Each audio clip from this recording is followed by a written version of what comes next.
I'm Andy and welcome to my channel. Bitcoin had some quite interesting price action over the last few days, so I thought it would be good to make a video and have a look at what's happening and what I expect to happen next. As always, if you like those videos, please hit the like button, subscribe to the channel, and also check out my course, Crypto Like a Pro. Recently, a lot of people got excited about this move up that continued for about a week or so. And well, it makes perfect sense if we measure this movement. That was, I think, close to 10%. If we look at it exactly, it was from the bottom of the candle, about 9.2% over a week or so. So pretty decent move, and certainly something you could potentially trade if you are inclined to do so. But from my point of view, this is basically just noise. If we look at this broader trend, well, this is a nice move up, but it's so far nothing particularly special. As you can see, over the last few weeks, Bitcoin's been basically just bouncing up and down between those purple blocks. And in fact, this price range is also where we were bouncing, well, for a few weeks earlier this year, around basically spring, early summer. And in fact, a little bit even earlier in the year. The way I see it is that any move between those bands is basically just noise. It's nice to see it, but it doesn't mean that this is the beginning of a bull run or anything like that. Basically, it's just a small uptick. If we want to look at more important price levels, well, first of all, we need to break out above this blue trend line. You can draw it a few different ways. I mean, at the end of the day, it's just a line on the chart, but however you draw it, it will be something similar to how it's drawn on this chart. And at the moment, you can see that we've been struggling over the last couple of days to break above it. We've been touching it, but not really breaking above this line. You could draw it slightly lower, and arguably you could say that tops of those wicks are just above the trend line. Fair enough, but still it seems to be a bit of a resistance around this level. Actually, if you look at it, that's the price range where we saw some resistance in the past as well, around 27, just above 27K, 27.5 maybe. So first of all, we need a breakout above this line, which is going down at quite a steep angle, but to be on the safe side, let's say that it would need to be a breakout above around $27,500, 27 at the very least. And then, of course, confirmation and continued move up, not just barely breaking out above it, because then, well, we will very likely face another rejection as we did over the last couple of days. So that's one level, 27.5K. Second level I'm looking at is this peak right here. Basically, that's our previous high. And that was, if we look at this candle, that was $28,184. By the way, if you want to check those values, you don't have to perfectly align it with the values on the right in TradingView. What you can do is just hover above a candle, and then you will get those values here at the top of the screen. You have your open, high, low, and close value of particular candle, the candle you are hovering over. So that particular candle, like I said, the high was 28.1, 28.2. K. So that would be another level to look at, because basically breaking above that would mean higher high. At the moment, we are registering lower highs. We had this peak right here, then a couple of peaks here, then another one much lower. This one so far is below this one, so we are in a clear downtrend. Even though on a much shorter time frame, it may look like we are in an uptrend, well, we need to break this major downtrend for this uptrend to make any sense, or for it to continue, if that makes sense. So yeah, we need to break out above that level, so above 28K. And then we have this bigger band here, which is basically where we saw a lot of resistance in the past. And you can draw it a few different ways, but essentially it would mean a breakout above around 28,500, maybe a little bit more. After that, the next peaks we would need to conquer are those right here, which are around 30K. Ideally, we would see a breakout above 30,200, 30.2. So to sum it up, we need a, first of all, breakout above the trend line. So a solid breakout above 27,500. We are kind of hovering around 27K at the moment, but this is not strong enough. We need to go above that and stay above this line. It would mean basically daily closes above this line. So we need daily closes above 27K. or 27.5. Then we need this peak, that was 28.2, and then we're looking at values around 30K. Once we conquer those three levels, then I think we can start thinking about potentially some stronger move to the upside. Until that happens, essentially we are just bouncing between those lines and anything is possible. Basically, it's just a sideways choppy movement and nothing much more than that. Of course, there's always a risk that we'll continue getting rejected from this line and eventually break below those lows right here. So if we go to the downside, I would be worried if we break below 24.7K or something around that. Basically, once we break below this low right here, we are potentially in trouble. How low we go? Well, it remains to be seen. I don't think we'll get new lower lows in this bear market, but you never know. It's certainly nothing worth worrying about until we break below those levels right here. As always, to get a better picture, it makes sense to zoom out and look at the longer time frames. So if we do that, we can see that we were in this really long, strong uptrend for a while. We can draw a line more or less like this. It won't be perfect, but that will do. Maybe a little bit lower than that. So essentially, those were the lows of this bear market, around 16,000 or so. I mean, the absolute low was lower than that, but that's where we started bouncing back up.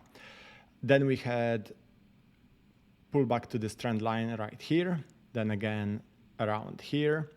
But we were staying above this line until we had this break in mid-August. So this line is something that's definitely worth considering if we start seeing move to the upside. And like I said earlier, first we're looking at those few levels around 27, 28 and towards 30K. But the next big thing we're looking at would be a breakout above this trend line and then confirmation, basically pull back to this line and then continue to move up. So what we would like to see ideally would be something like, if let's say this move continues, move up, potentially pull back and bounce from this line, then move up to this line, and then confirmation, and then continue to move up. This trend line currently is around just under 30K, but it continues going up quite rapidly. So assuming that the breakout is not going to happen over the next day or two, basically we're looking at values of at least around $31,000, maybe $32,000. So that would be another important level to watch out for. The best way to sum it up is that nothing really changed in terms of how I see the current market situation. Whatever is happening at the moment is just a choppy side action, and that's basically what I expect to happen until the next halving around April 2024. Of course, we may see some really solid moves up, and to be honest, I expect that we will see a very pronounced move up towards the halving shortly before it, but I'm not trying to predict anything or certainly trade anything in this period of time. Yes, there may be opportunities to do 20%, maybe 50% or so. I'm not saying it's impossible to approach the previous all-time high before the halving. Personally, I would be surprised, but I wouldn't exclude such possibility. But we are certainly not going to have new all-time highs before April next year. And I don't think anything is worth trying to predict in this period of time. Of course, things like, I don't know, Bitcoin ETFs being approved, that could have a huge, huge impact on Bitcoin price. We'll certainly see a massive uptick. But again, it may be very, very short-lived. So I wouldn't trade purely just that, unless, of course, you are inclined to do those short-term trades. My strategy remains to sit on the sidelines, DCA into Bitcoin or Ethereum if you wish, and wait for the next halving. Once the halving occurs, well, that's when we can closely monitor the market and wait for that.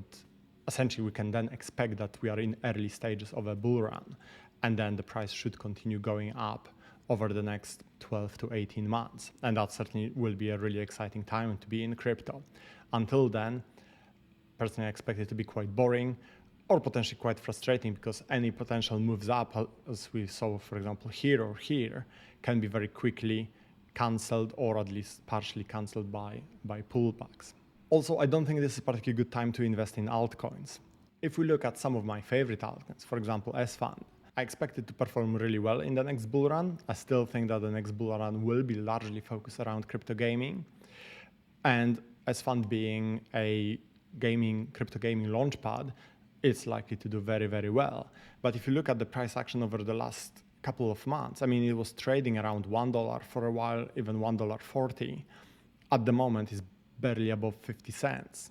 So even if you were buying here, even though S-Fund at around $1 it's still a really good purchase. It was trading, I think, around $17 at the peak.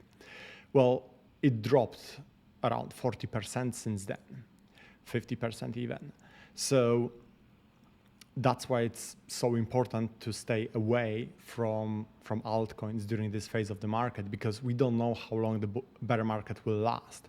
People are getting excited because, well, halving is coming, so everyone expects the bull run to come quite soon, and I completely agree with this sentiment. But we may still have some really nasty drops in the price of Bitcoin over those next few months, and those drops will certainly also translate into drops in prices of altcoins. So yeah, just because S-Fund was trading at around $1, which was already a great opportunity, doesn't mean that it cannot drop further 50 or 80%. I mean, it already dropped 40 or 50%, and it can certainly drop from that another 50% or more. It's same with many other projects. There are some which are performing relatively well, like for example, Vulcan Forge. Even though the chart is really choppy, once it loads, there it is. I mean, it looks like it is extremely volatile, but if you look at the price range, actually, it's not that volatile as far as crypto is concerned and low cap altcoins are concerned. It's bouncing from roughly $3, just under $3, to about $4, $4.30 or so. So it's a very choppy price action, but it's still contained within a relatively small range. But let's look at something like ApeCoin. I mean, ApeCoin should do extremely well in the next bull run, right? It's Yuga Labs project. It's supposed to power Yuga Labs metaverse. If this project fails, I mean, you could argue that what other metaverse is supposed to succeed? This is one of the main, if not the main metaverse project currently. A lot of people thought that ApeCoin around $4 to $6 range, so basically those prices here, was an extremely, extremely good purchase. And yeah, it was certainly a good purchase. It was around $24 at the peak. But if you look at it now, it's barely above $1. So it still dropped from $6 or $5 to $1. It still dropped around 80%. And again, nothing says that this is the end of it. It may still drop further. And the same is true for many, many other projects. The way I see it, it's a good time to buy Bitcoin, buy ETH, and basically with a view to hold it for at least a year and a half, 2 years, potentially a bit longer. That's a reasonable time frame for the next bull market peak, and I would be extremely surprised if you're not going to make profit on Bitcoin or ETH within that time frame. Everything else, well, arguably it's still a really good time to be getting into a lot of those altcoins if you feel that the project is going to do really well in the next bull run. But at the same time, it's completely unpredictable. These projects may still fail. The prices, as you can see, they can still go down much lower, even when you think that they are already being sold at a massive, massive discount. Well, they can still drop another 50 or 80 or 90% from that. So I would say it's probably a good time to be researching those projects, but not getting into them just yet. Personally, I'll be looking into getting into those projects much closer to the halving, so probably very early next year. So for now, stack Bitcoin, stack ETH, and just wait for the next bull run and research your altcoin projects. If you have any questions, please put them in the comment section, or if you'd like to chat about any altcoin projects, please do let me know. But yeah, at this point in time, I don't think it's the right moment to invest in that. I think that's it for today. As always, if you like those videos, please hit the like button, subscribe to the channel. If you'd like to learn more about crypto, check out my course on my website, Crypto Like a Pro. And I will see you next time. Thank you for watching.